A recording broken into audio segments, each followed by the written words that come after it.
Black Panther is basically a Black high society event, and everybody should get into it.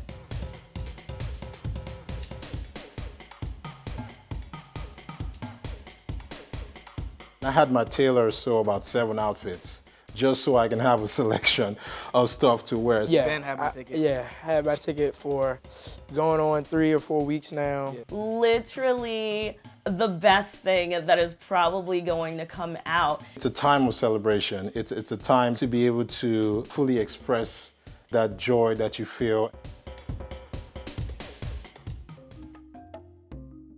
I am a costumer, I'm a creator, and the first thing that I said is, I'm gonna make something. I have to make something. It does allow you to kind of dig deeper into your cultural roots and what there is to love about being a Black American, or, being me, a first-generation Guyanese American. I was born and raised in Lagos, Nigeria. I grew up on the continent. So to see an Afrofuturist story or character about this king that's ruling a country that's never been colonized.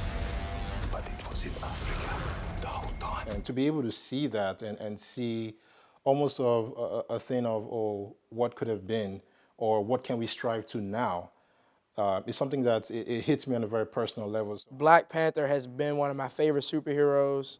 He's definitely the richest superhero that I know of. Just him as a character, like, he wears a suit that's indestructible. I mean, who can beat that?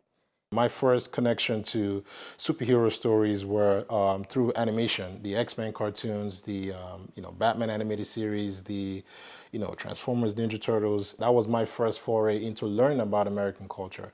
But seeing that there were not a lot of either Nigerian or African or even African American characters, at that point I didn't know it, but it had an effect on me that made me feel like this concept of being a superhero was meant for a specific type of person.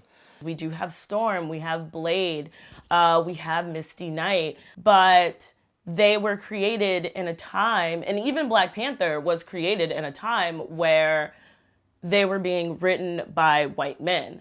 And unfortunately for us, they were also kind of side characters. I was under heavy pressure behind the fandom because I knew that there were certain fan favorites like the Dora, the Black Panther costume, Killmonger, would be something that people were really on the edge of their seats to see what we were going to do with them. So the imagery for us was really important to project the strength of women.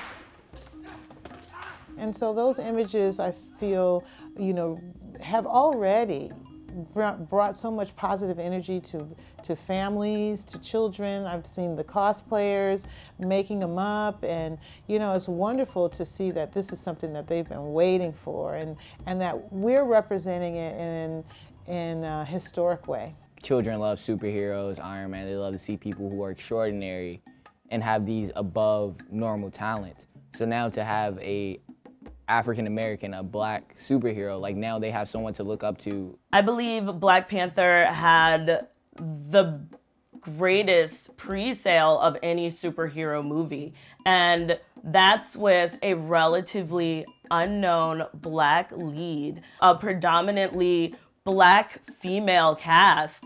People are getting excited. It's going to do a lot of good. People of color that want to write, want to produce, want to direct, want to act, want to do different things behind the camera. It's going to kind of like open the floodgates for that. Not just in the characters themselves being diverse, but the people actually creating, directing, writing these characters being of diverse cultures and backgrounds as well.